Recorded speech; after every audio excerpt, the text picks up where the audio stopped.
স্বাগত ডিবিসি সংবাদে। আপনাদের সাথে আছি তাসনুভা তন্নি। সেনাবাহিনীকে জনগণের মুখোমুখি দাঁড় করানোর চেষ্টা করা হচ্ছে বলে মন্তব্য করেছেন বিএনপির ভারপ্রাপ্ত চেয়ারম্যান তারেক রহমান। সবাইকে ঐক্যবদ্ধ থেকে দেশবিরোধী এই ষড়যন্ত্র মোকাবেলার আহ্বান জানান তিনি। দলটির নেতাদের দাবি, দেশকে অস্থিতিশীল করতে ষড়যন্ত্রে লিপ্ত একটি মহল। সোমবার রাজধানীর ইস্কাটনে সাংবাদিকদের সম্মানে বিএনপির মিডিয়া সেল আয়োজিত ইফতার ও দোয়া মাহফিল। এতে অংশ নেন দলটির সিনিয়র নেতারা। এ সময় মির্জা আব্বাস বলেন, অন্তর্বর্তী সরকারের সংস্কার বাস্তবায়নের বড় বাধা আমলারা। যেটা দৃশ্যমান সংস্কার হতে পারে সেটা অবিলম্বে শুরু করেন। সেটা হলো এই সচিবালয়ের ভিতরে যারা আপনাদের সংস্কারের কাজকে বাধা দেবে, বিপদগামী করবে, সেই সমস্ত সচিবরা এখনো সচিবালয়ের ভিতরে বসা আছে, তাদেরকে সরানোর ব্যবস্থা করেন। দলের মহাসচিবের দাবি, দেশকে অস্থিতিশীল করতে শুরু হয়েছে নতুন ষড়যন্ত্র। আজকে অত্যন্ত সুচতুরভাবে একটা নতুন চক্রান্ত শুরু হয়েছে। এই চক্রান্ত হচ্ছে বাংলাদেশকে আবার অস্থিতিশীল করা, বাংলাদেশকে আবার বিপদে নিমজ্জিত করবার জন্য। অনুষ্ঠানে ভার্চুয়ালি যুক্ত হন দলটির ভারপ্রাপ্ত চেয়ারম্যান তারেক রহমান। সেনাবাহিনীকে বিতর্কিত করার যে চেষ্টা চলছে, ঐক্যবদ্ধভাবে তা মোকাবিলা করার আহ্বান জানান তিনি। কদিন আগে আমরা যখন নির্বাচনকে যখন করানো হচ্ছে, ঠিক একইভাবে সেনাবাহিনীকে জনগণের মুখোমুখি করানোর চেষ্টা করা হচ্ছে। দেশপ্রেমিক থেকে মানুষ আমরা সকলে মিলে যদি সচেতন থাকি, সচেষ্ট থাকি, অবশ্যই আমরা এই ষড়যন্ত্র মোকাবেলা করতে সক্ষম হব। স্বৈরাচার বিতাড়নে জুলাই আগস্টে যারা প্রাণ দিয়েছেন, তাদের ঋণের মূল্য দিতে হবে বলেও জানান তারেক রহমান। সাব্বির রোজ, ডিবিসি নিউজ, ঢাকা। জাতীয় নাগরিক পার্টিকে শুধু নতুন রাজনৈতিক দল হিসেবে না দেখে বাংলাদেশের নতুন রাজনৈতিক বন্দোবস্তের সূচনা হিসেবে দেখার আহ্বান জানিয়েছেন আহ্বায়ক নাহিদ ইসলাম। 16 বছর জুলুম, নির্যাতন ও জুলাই গণহত্যা চালানোর দায়ে দলটিকে সন্ত্রাসী সংগঠন হিসেবে ঘোষণার দাবি তার। আর আইন করে হলেও গণহত্যাকারী দল হিসেবে আওয়ামী লীগ ও তাদের দোসরদের বিচার চান গণসংহতি আন্দোলনের প্রধান সমন্বয়ক Junaid Psaki.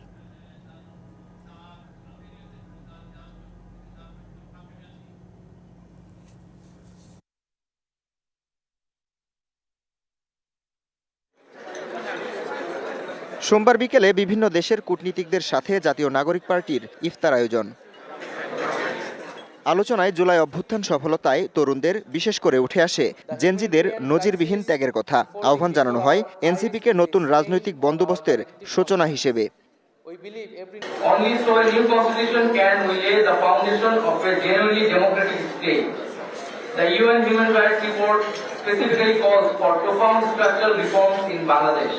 A republic built firmly upon democracy and the rule of law, accountability and distributed power, inclusive politics where women, youth, minorities and marginalized communities lead from the front, not the sideline. বহুদলীয় গণতন্ত্রে fascist শক্তি যেন অংশ নিতে না পারে, সে বিষয়ে অন্তর্বর্তী সরকারকে খেয়াল রাখার আহ্বান এনসিপির সদস্য সচিবের। বাংলাদেশের গণতন্ত্র হওয়া দরকার বহুদলীয় গণতন্ত্র, কিন্তু সেই বহুদলীয় গণতন্ত্রে যেন কোনোভাবেই কোনো ফ্যাসিস্ট শক্তি তাদের অংশগ্রহণ করতে না পারে। এই কারণে বিচারিক যে প্রসেসের মধ্য দিয়ে যাওয়া দরকার, অন্তর্বর্তীকালীন সরকার সেই প্রসেস মেনটেন করবে। এদিকে নারায়ণগঞ্জে এনসিপির ইফতারে ভার্চুয়ালি যুক্ত হন নাহিদ ইসলাম। ঘোষণা দেন আওয়ামী লীগ পুনর্বাসনের চেষ্টা প্রতিহতের। কোনোভাবেই আওয়ামী ফ্যাসিজমকে যে পুনর্বাসনের চেষ্টা করা হয়, তাহলে জাতীয় নাগরিক পার্টি তা রুখে দেবে। গত 15 বছরে যে গণহত্যা, গুম এবং জুলাই হত্যাকাণ্ড, এত কিছুর পরে তারা আসলে আর রাজনৈতিক দল হিসেবে বিবেচিত হতে পারে না, যে আওয়ামী লীগকে সন্ত্রাসী সংগঠন হিসেবে ঘোষণা করতে হবে। ওদিকে ময়মনসিংহে গণসংহতি আন্দোলনের ইফতার মাহফিলে দলটির প্রধান সমন্বয়ক জুনায়েদ সাকি বলেন, আইন করে হলেও গণহত্যাকারী দল হিসেবে আওয়ামী লীগ ও তাদের দোসরদের বিচার নিশ্চিত করতে হবে। জুলাই আগস্ট সহ 15 বছরে যে গুম, খুন, হত্যাকাণ্ড, নির্বিচার হত্যাকাণ্ড হয়েছে, লুণ্ঠন হয়েছে, সেইটার জন্য আওয়ামী লীগের নেতা কর্মী শেখ হাসিনা সহ যারা দায়ী, যারা রাষ্ট্রযন্ত্রের মধ্যে এই সমস্ত অপতৎপরতা চালাতে সাহায্য করেছে আওয়ামী লীগকে, তাদের সকলকে বিচারের আওতায় আনতে হবে। দাবি জানানো হয় সংবিধান সংস্কারে, জাতীয় নির্বাচনের আগে গণপরিষদ নির্বাচনের। Habibur Rahman, DBC news desk. রবিবার রাতে গুঞ্জন ছড়িয়ে পড়ে দেশে জারি হচ্ছে জরুরি অবস্থা। সামাজিক যোগাযোগ মাধ্যমে ছড়ানো এসব গুজবের ডালপালা নিয়েই রাত কেটেছে মানুষের। তবে এটি যে নিতান্তই গুজব তা জানালেন স্বরাষ্ট্র সচিব। যাকে নিয়ে এত গুজব তার দল এবি পার্টির দাবি এগুলো পতিত আওয়ামী লীগের অন্ধ সমর্থকদের কাণ্ড। এই ব্যাধি মোকাবেলায় গুজব বিরোধী সেল গঠনের দাবি উঠেছে এনসিপির পক্ষ থেকে। রবিবার দিবাগত রাত অন্তর্বর্তী সরকার ক্ষমতায় আসার পর যা ছিল গুজবের রাত। এবি পার্টির সাধারণ সম্পাদক আসাদুজ্জামান ফুয়াদ গ্রেপ্তার হয়েছেন বলে সামাজিক যোগাযোগ মাধ্যমে গুঞ্জন ছড়িয়ে পড়ে, যা নিয়ে রাজনৈতিক অঙ্গনে তোলপাড় সৃষ্টি হয়। সেই সাথে যুক্ত হয় জরুরি অবস্থা জারির গুঞ্জনও। এ নিয়ে সোমবার দুপুরে জরুরি সংবাদ সম্মেলনে দলটির চেয়ারম্যান বলেন, এগুলো সংঘবদ্ধ গোষ্ঠীর পরিকল্পিত অপপ্রচার। এদের পতিত আওয়ামী লীগের পেইড সমর্থক বলেও আখ্যা দেন তিনি। সোশ্যাল মিডিয়াতে নানা রকম উত্তেজনাপূর্ণ নানা রকমের অস্থিরতা আমরা লক্ষ্য করছি। এরা সবাই পরিচিত, চিহ্নিত পতিত স্বৈরাচার এবং আওয়ামী লীগের। এটা হচ্ছে পেইড। এদিকে গুজবকে একটি ব্যাধি উল্লেখ করে সরকারকে গুজব বিরোধী সেল তৈরির অনুরোধ জানান এনসিপি নেতা সার্জিস আলম। দেশের অভ্যন্তরীণ রাজনীতিতে সেনাবাহিনীর হস্তক্ষেপ কাম্য নয় বলেও উল্লেখ করেন তিনি। বাংলাদেশে আর কেউ যেন আওয়ামী লীগের যে কোনো ভার্সনের গল্প না শোনায়। আমাদের ভিতরে যেভাবে আপনারা দেখাচ্ছেন যে মতানৈক্য, আমরা মনে করি এটা কোনো মতানৈক্য না। অন্যদিকে গণ অধিকার পরিষদের সভাপতি নুরুল হক নূরের দাবি, সেনাপ্রধান হাসনাত ও সার্জিসকে ডাকেননি, তারাই আগ্রহ নিয়ে গিয়েছিলেন। ছাত্র নেতারাই আগ্রহ নিয়ে কিন্তু সেনা প্রধানের কাছে মিটিং করতে গিয়েছিল। সেনা প্রধান প্রটোকলে এই ছাত্র নেতাদের ডাকার কথা না।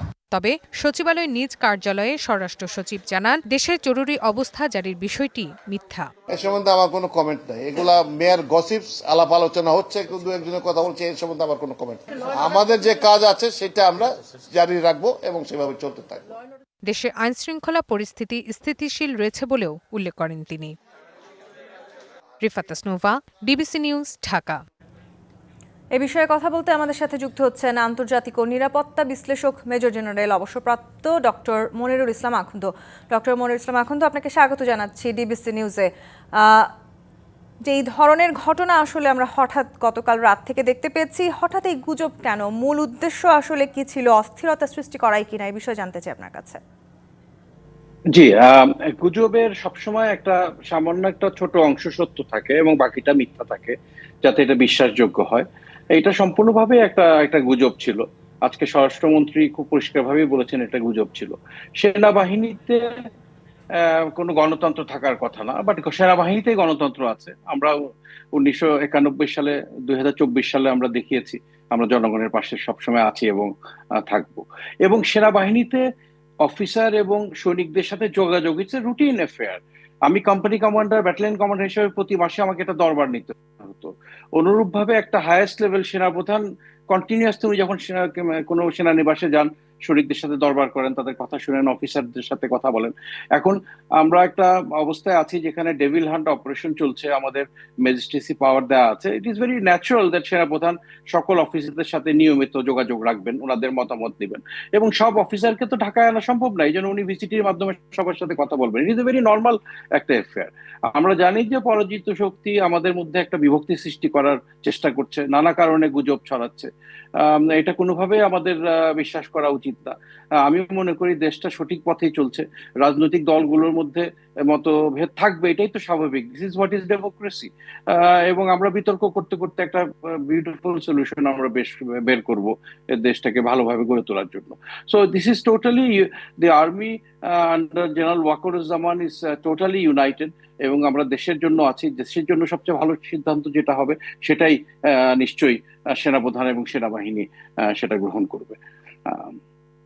একটি পরিবর্তিত রাজনৈতিক পরিস্থিতিতে আছে এই মুহূর্তে আমরা। সেই সময়টাতে এই ধরনের গুজব আসলে নতুন কোনো ষড়যন্ত্রের দিকে মোড় নিচ্ছে কিনা, এখান থেকে বেরিয়ে আসার বা এই গুজবগুলো মোকাবিলা করবার উপায়টাই বা আসলে কি? ষড়যন্ত্র তো প্রথম দিন থেকেই চলছে, এটা তো চলতেই থাকবে। আমাদেরকে সেই ষড়যন্ত্রের ঊর্ধ্বে থাকতে হবে। জাতীয় ঐক্যতা প্রয়োজন এবং সকল রাজনৈতিক দল, আমি এতদিন যেটা দেখেছি, ইট ইজ অ্যাবসলিউটলি ফাইন, সবাই সবার মতামত দিবে, বাট তারপরেও সবাই আমাদের এই ইন্টারিম সরকারকে সাপোর্ট করছে এবং আমরা চাই আগামী ইলেকশন একটা আমাদের ইতিহাসের শ্রেষ্ঠ ইলেকশন হবে, সবাই তাদের পছন্দনীয় প্রার্থীকে ভোট দিতে পারবে এবং আমরা আস্তে আস্তে সেটার দিকে এগিয়ে যাচ্ছি। এই ষড়যন্ত্র থেকে আমাদেরকে কেয়ারফুল থাকতে হবে। You must not believe. আমরা জানি যে একটা অংশ আছে যারা এই ষড়যন্ত্র ছড়ানোর চেষ্টা করছে, আমাদের মধ্যে এই কনফিউশন সৃষ্টি করার চেষ্টা করছে। আমি আশ্বস্ত করতে চাই সেনাবাহিনী এখনো ইউনাইটেড, আমরা দেশের পাশে আছি, দেশের মানুষের পাশে আছি এবং ইন্টারিম সরকারের সাথে সেনাপ্রধান এবং সেনাবাহিনীর অত্যন্ত সুসম্পর্ক এবং আমরা সবাই একত্রিতভাবে এই দেশটাকে গড়ার চেষ্টা করছি। জি, ডক্টর মনিরুল ইসলাম আখন্দ, অসংখ্য ধন্যবাদ ডিবিসি নিউজকে সময় দেওয়ার জন্য। দর্শক, আমাদের সাথে যুক্ত হয়েছিলেন ডক্টর মনিরুল ইসলাম আখন্দ, জানাচ্ছিলেন গত রাত থেকে গুজব ছড়িয়ে পড়ার বিষয়ে বিস্তারিত। আজ থেকে শুরু হয়েছে সড়ক ও রেলপথে ঈদ যাত্রা। প্রথম দিন স্বস্তি নিয়ে ট্রেনে রাজধানী ছাড়ছেন অনেকেই। ঈদের ছুটি কাটাতে ইট পাথরের নগর জীবনের কোলাহল ছেড়ে নানা দাদার বাড়ি যাওয়ার খুশিতে আত্মহারা শিশুরা। যাত্রীদের নিরাপত্তায় বিশেষ ব্যবস্থা নিয়েছে রেলওয়ে। এদিকে তেমন চাপ নেই বাস টার্মিনালে। এই উচ্ছ্বাস কনক্রিটের এই শহর ছেড়ে কিছুদিনের জন্য গ্রামে ফেরার। চারপাশে ব্যস্ততা, হট্টগোল, তাড়াহুড়ো, তাতে যেন বিন্দুমাত্র ভ্রুক্ষেপ নেই শিশুদের। বরং ঈদ যাত্রার শুরুতেই কমলাপুর রেল স্টেশন যেন তাদের জন্য জাদুর এই শহরে হঠাৎ খুঁজে পাওয়া এক টুকরো প্লেগ্রাউন্ড। বাড়ি ফেরার আনন্দটা এখন তাই বাড়তি। ঈদের ছুটিতে দম বন্ধ শহর থেকে যে মিলেছে মুক্তি। দাদু বাসায় যাচ্ছি, নানু বাসায় যাচ্ছি, ঈদ করব এই জন্য। দাদির সাথে ঈদ করব, আমার ভালো লাগছে। আমার বড় আপু আছে, বড় আপুর সাথে খেলা খেলবো। তারপর আমার ভাই আছে, এখানে ভাইয়ের সাথে খেলা খেলবো। শিশুদের যখন এই উচ্ছ্বাস, তখন বড়রাও পিছিয়ে থাকবেন কেন? অপেক্ষা পরিবারের সাথে ঈদ আনন্দে মেতে ওঠার। কোনো ভোগান্তি নেই। আমার বাবা মার সঙ্গে যা ঈদ করবো, শ্বশুর শাশুড়ির সঙ্গে ঈদ করবো, অনেক ভালো লাগতেছে। বাসায় যাব, ফ্যামিলির সাথে ঈদ করবো, এটা অনেক ভালো লাগার একটা বিষয়। সো এক্সাইটমেন্ট কাজ করছে। ফ্যামিলির সঙ্গে যাইতে পারতেছি বা ফ্যামিলির কাছে যাইতে পারতেছি, হ্যাঁ, শিগরের টানে যাইতে পারতেছি। পরিবারের সাথে ঈদ করব, ভালো। রেলপথে ঈদ যাত্রায় প্রথম দিন সোমবার ভোর 6টায় ঢাকা থেকে ছেড়ে যায় রাজশাহীর উদ্দেশ্যে ধূমকেতু এক্সপ্রেস। তবে 11:50 এবং বুড়িমারি 1.5 ঘন্টা বিলম্ব হলেও বাকিগুলো গেছে নির্ধারিত সময়ে। কোনো সমস্যার কারণে বিলম্ব হচ্ছে জানি, সেই ক্ষেত্রে আমরা মেসেজের মাধ্যমে জাতি সাধারণকে অবহিত করি। আর উপস্থিত বা হঠাৎ করে যদি কোনো যান্ত্রিক গোলযোগের কারণে বিলম্ব হয়, সেটা তো তখন আর সুযোগ হয় না। যাত্রীরা যাতে স্বাচ্ছন্দ্যে নিরাপদে তাদের যাত্রা সম্পন্ন করতে পারে, সেই জন্য বিভিন্ন জায়গায় আমরা চেকিংয়ের ব্যবস্থা রেখেছি এবং ট্রেনে আমরা স্টেশন এবং ট্রেনে নিরাপত্তার ব্যবস্থা রেখেছি। এদিকে কোনো অভিযোগ ছাড়াই নির্বিঘ্নে ঘরে ফিরছেন সড়কপথের যাত্রীরা। Ariful Islam, DBC news, Dhaka. পরিবর্তন হচ্ছে না বাঙালির প্রাণের উৎসব বাংলা নববর্ষের মঙ্গল শোভাযাত্রার নাম। নববর্ষের ঐকতান, ফ্যাসিবাদের অবসান স্লোগানে উদযাপিত হবে 2 দিনব্যাপী বাংলা বর্ষবরণ উৎসব। সর্বজনীন অংশগ্রহণে এবারের শোভাযাত্রায় ভিন্নতা থাকবে বলে জানিয়েছেন সংস্কৃতি উপদেষ্টা মোস্তফা সরওয়ার ফারুকী। বাংলাদেশে প্রথম 1986 সালে পয়লা বৈশাখে শোভাযাত্রার সূত্রপাত ঘটায় যশোরের চারুপীঠের শিল্পী এবং শিক্ষার্থীরা। এরপর থেকে ঢাকা বিশ্ববিদ্যালয়ের তৎকালীন চারুকলা ইনস্টিটিউট সহ দেশের বিভিন্ন জায়গায় ধর্মবর্ণ নির্বিশেষে সব মানুষের সহযোগে উদযাপন হয়ে আসছে মঙ্গল শোভাযাত্রা। ঢাকা বিশ্ববিদ্যালয়ের চারুকলা অনুষদের নিজস্ব অর্থায়নে সমাজ থেকে অমঙ্গলকে সরিয়ে দিতেই মূলত শিক্ষার্থীরা নানা প্রতীকী উপকরণ, বিভিন্ন রঙের মুখোশ ও বিভিন্ন প্রাণীর অবয়ব নিয়ে শোভাযাত্রা করে। 1916 সালে মঙ্গল শোভাযাত্রা জাতিসংঘ সংস্থা ইউনেস্কোর সাংস্কৃতিক ঐতিহ্যের তালিকায় স্থান করে নেয় সগৌরবে। যদি সবাই সর্বসম্মত হয় তাহলে আবার পরিবর্তন হতে পারে। কি নামে এই শোভাযাত্রা হবে সেটা আগামীকালকে একটা সভা আছে, সেখানে ঠিক হবে। তবে রাজনৈতিক পট পরিবর্তনের পর মঙ্গল শোভাযাত্রার নাম পরিবর্তনের ইঙ্গিত আসে সংস্কৃতি বিষয়ক উপদেষ্টা মোস্তফা সরওয়ার ফারুকীর কাছ থেকে। এরপরই সামাজিক যোগাযোগ মাধ্যমে হয় আলোচনা সমালোচনা। সোমবার ঢাকা বিশ্ববিদ্যালয়ের সিনেট হলে নববর্ষ উদযাপনের প্রস্তুতি বিষয়ে বৈঠক করে সাংস্কৃতিক ব্যক্তিত্ব সহ অংশীজনরা। ছিলেন সংস্কৃতি বিষয়ক উপদেষ্টাও। বৈঠক শেষে জানানো হয় মঙ্গল শোভাযাত্রার নাম পরিবর্তন নিয়ে আলোচনা হয়নি। আজকে মিটিং আমাদের কোনো আলোচনা হয়নি, আমরা সিদ্ধান্ত নববর্ষের ঐক্যতান, ফ্যাসিবাদের অবসান। সো ফ্যাসিবাদ পরবর্তী নববর্ষ উদযাপন হচ্ছে। তিনি আরো বলেন, এবারের নববর্ষের শোভাযাত্রা হবে আরো বড় পরিসরে, আরো বৈচিত্র্যময়, যা হবে বাঙালি, চাকমা, মারমা, গারো প্রত্যেকের। Farhana Juthi, DBC news, Dhaka. এখন পর্যন্ত অনলাইনে জমা পড়া 15 লাখ আয়কর বিবরণীর 10 লাখই শূন্য রিটার্ন, অর্থাৎ 10 লাখ করদাতাই বার্ষিক যে আয় দেখিয়েছেন তার বিপরীতে কোনো কর তাদের দিতে হয়নি, এমন তথ্য জানিয়েছেন জাতীয় রাজস্ব বোর্ডের চেয়ারম্যান। অর্থনীতি বিষয়ের সাংবাদিকদের সংগঠন ইআরএফ এর সঙ্গে প্রাক বাজেট আলোচনায় কর ফাঁকি বন্ধের উদ্যোগ নেওয়ার পরিকল্পনার কথা জানান তিনি। আয়কর প্রদান ও রিটার্ন জমা সহজ করতে কিছু ক্ষেত্রে এবছর অনলাইনে রিটার্ন জমা বাধ্যতামূলক করেছে জাতীয় রাজস্ব বোর্ড। সেই সঙ্গে ব্যক্তি শ্রেণীর করদাতাদের উৎসাহিত করতে বছর জুড়ে সুযোগ দেয়া হয়েছে আয়কর রিটার্ন জমা দেয়ার। সোমবার রাজস্ব ভবনে ইআরএফ এর সঙ্গে আয়োজিত এক প্রাক বাজেট আলোচনায় এনবিআর চেয়ারম্যান জানান, এখন পর্যন্ত অনলাইনে রিটার্ন জমা পড়েছে 15 লাখ, যার মধ্যে 10 লাখই জমা দিয়েছেন শূন্য রিটার্ন। সেখানে আমি দেখলাম আমার যে 15 লাখ রিটার্ন জমার মধ্যে 10 লাখ রিটার্নই হচ্ছে 3.5 লাখ টাকার নিচে, এরা 1% ট্যাক্স দেয়, 2/3, এবং এটা কিন্তু পেপার রিটার্ন একই চিত্র। বড় অঙ্কের এ আয়করদাতার তথ্য নিয়ে সন্দেহ প্রকাশ করেন এনবিআর চেয়ারম্যান। জানান, এসব করদাতার তথ্য খতিয়ে দেখার সক্ষমতা বাড়াতে নজর দিতে হবে। 10 লাখ লোক তারা ট্যাক্স দিল না, তাদেরকে একটু খোঁজখবর নেওয়া যে আসলে কি তারা ট্যাক্স না দেওয়ার মতো লোক, নাকি তারাও চাইলে মিনিমাম ট্যাক্স দিতে পারতো। আমরা মনে করি যে আমাদের এখন ফোকাসটা এইদিকে দিতে হবে, কর ফাঁকি ধরতে হবে, অনেক বড় বড় কর ফাঁকির ঘটনা আছে। এ সময় তামাক জাতীয় পণ্যের ব্যবহার কমাতে এ খাতে শুল্ক বাড়ানোর প্রস্তাব করেন সাংবাদিকরা। তবে কর না বাড়িয়ে পণ্যের দাম বেঁধে দিয়ে নিরুৎসাহিত করা যায় কিনা তা পরীক্ষা করে দেখার আশ্বাস দেন এনবিআর চেয়ারম্যান। তামাকে এখন প্রতি 100 টাকায় যদি বিক্রি হয় 83 টাকা সরকারের ট্যাক্স বোধহয় আর বাড়ানো যাবে না। তবে আমরা এরপর যেটা করতে পারবো যে ধীরে ধীরে দামটা বাড়িয়ে মানে সিগারেটকে নিরুৎসাহিত করা, মনে করি এটা একটা। বিভিন্ন খাতে দিনের পর দিন থাকা কর অব্যাহতি সুবিধা আসছে বাজেটে বন্ধ হতে পারে এমন ইঙ্গিত দেন এনবিআর চেয়ারম্যান। এছাড়াও ব্যক্তির আয়কর মুক্ত সীমা বাড়ালে করদাতাদের সংখ্যা আরও কমে যাওয়ার শঙ্কাও জানান তিনি। মুস্তফা মাহবুব, ডিবিসি নিউজ, ঢাকা। চেক জালিয়াতির মামলায় ক্রিকেটার সাকিব আল হাসানের সম্পদ ক্রোকের নির্দেশ দিয়েছে ঢাকার সিএমএম আদালত। আইএফআইসি ব্যাংকের প্রায় 4.15 কোটি টাকা প্রতারণার মামলায় এই আদেশ দেন বিচারক। গেল বছরের 15 ডিসেম্বর সাকিব ও তার এগ্রো ফার্মের কর্মকর্তা সহ 4 জনকে আসামি করে মামলা করে প্রতিষ্ঠানটি। 18 ডিসেম্বর তাদের বিরুদ্ধে সমন জারি করে আদালত, কিন্তু আসামিরা আদালতে হাজির না হওয়ায় 19 জানুয়ারি তাদের বিরুদ্ধে গ্রেপ্তারি পরোয়ানা জারি করা হয়।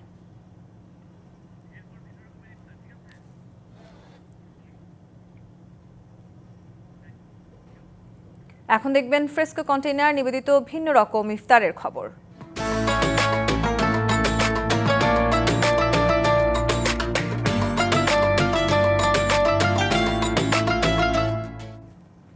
ঐতিহ্যবাহী নরম খিচুড়ি, নানা পদের আখনি আর হালিমের মৌ মৌ গন্ধে মুখরিত সিলেটের ইফতার বাজার। স্বাদে বৈচিত্র্য আনতে ক্রেতারাও ভিড় করছেন নগরীর হোটেল রেস্তোরাঁয়। চাহিদার সাথে পাল্লা দিয়ে সুস্বাদু ইফতারির যোগান দিতে ব্যস্ত বিক্রেতারাও। পারিবারিক আয়োজন, অফিস পাড়া কিংবা মাহফিল, যেখানেই হোক এই অঞ্চলের ইফতার মেনুতে সবার আগেই চলে আসে নরম খিচুড়ি আর আখনির নাম। রোজা শেষে রসনায় চাই একটু ভিন্ন স্বাদ, তাই হোটেল রেস্তোরাঁয় এই বিশেষ আয়োজন। রোজার সময় বেশিরভাগ এই খিচুড়িটাই বেশি চলে, পাশাপাশি হচ্ছে আখনি বলেন, খেজুর বলেন, জিলাপি বলেন। আখনিও মনে করেন যেটা তেহারি বলা হয়, ওইটাও আমাদের মোস্ট ফেভারিট। এগুলো আমাদের সিলেটে এগুলা না খাইলে মনে করেন ইফতারিটা হয় না।